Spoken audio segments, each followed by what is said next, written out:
Hi, I'm Deric Lipski. Thanks for watching this video about selling your house in a competitive market. What does that mean in a competitive market? Well, there can be a competitive market in a buyer's market or a seller's market. It really depends on how you're going to do it. In this instance, we're talking about if you're a seller and you're selling a home, how can you be more competitive? Let's say you got a house, it's a square house with a one-car garage, you got 10,000 square feet of land, 3 beds, 1 bath, and that's what 50 of the homes in the market have. How can you be more competitive out there? Well, number one, you've got to have the right price.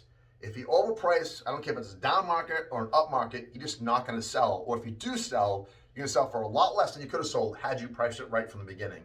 Example of this is you get a home that's worth 500, you put it on for 550, it doesn't sell, you reduce it, you reduce it, you reduce it, you reduce it, to now you're back to the 500, and you think it should sell, but guess what? It's been 4 months. That home's been sitting on the market forever. You think the buyer's going to walk in after 4 months and offer you $500,000? No, they're not. They're going to offer you $475 or whatever. They're going to offer you below what you should have gotten in the very beginning. Whereas if you priced it at 500 from the very beginning, you may have gotten 510, 515, or 520, and you would have been able to pick the buyer instead of waiting for a buyer to pick you. So price is so key in any market we're in. So make sure the price is right. How do you make sure the price is right?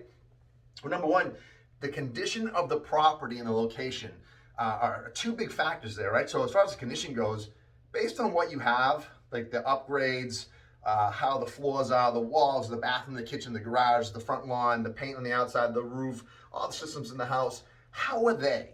If they're subpar, then your price is going to be a little bit lower. If they're top of the line, then you're going to get the top echelon prices out there. So you have to base your price on the condition of what you have.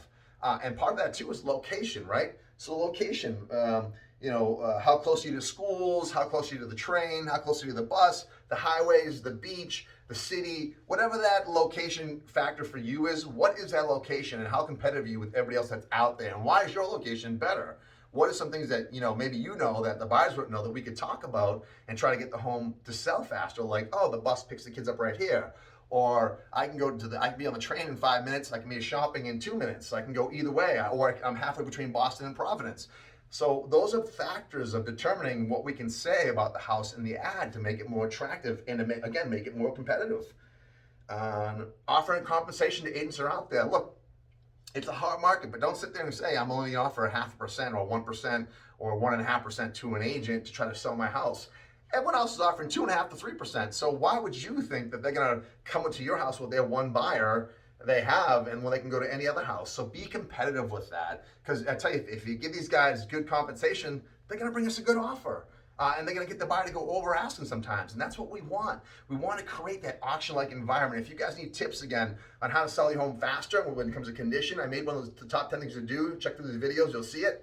But getting back to this, make sure you offer that conversation with the buyers agents that are out there. These are the guys who are working with buyers now that have them. We want to attract them to bring their set of buyers here. Be fair and open to negotiate. Don't just say, no, I'm not taking a penny less. Like, you're really not taking a penny less than 500,000. Someone offers you 400,000, 99. You're going to say no. Like, don't be so stern. Try to be flexible. Have a break point where you want to be at, but at the same point, be a little open to negotiate if you have to. Now, in this market, the sales market right now, but if it shifts, you got to be really open to negotiate a little bit with people and try to talk about closing costs and work things in and stuff like that. Get a good agent with a good reputation, someone who knows how to sell a home, how to advertise a home, how to take pictures. Like, this is how you get competitive. Someone's going to know the market, know the schools, know the highway access, know the ins and outs of your house, and know the other homes in the neighborhood, and know the other agents. And those agents know that he's a good agent. Like, so you want to make sure someone's been in the business for a long time. I've been doing this 20 years myself, sold 1,000 homes, hundreds of 5-star reviews. You want someone who knows what they're doing, who's taking the time to educate themselves on how to get a home sold, how to price a home, how to stage a home, how to photograph a home, where to advertise a home. These are all things that help you sell in a competitive market, whether it be a seller's market or a buyer's market. Anyways, I hope you guys like these tips. Watch for more. I'm always posting new videos here. If you have any independent questions for me, 508-326-5320.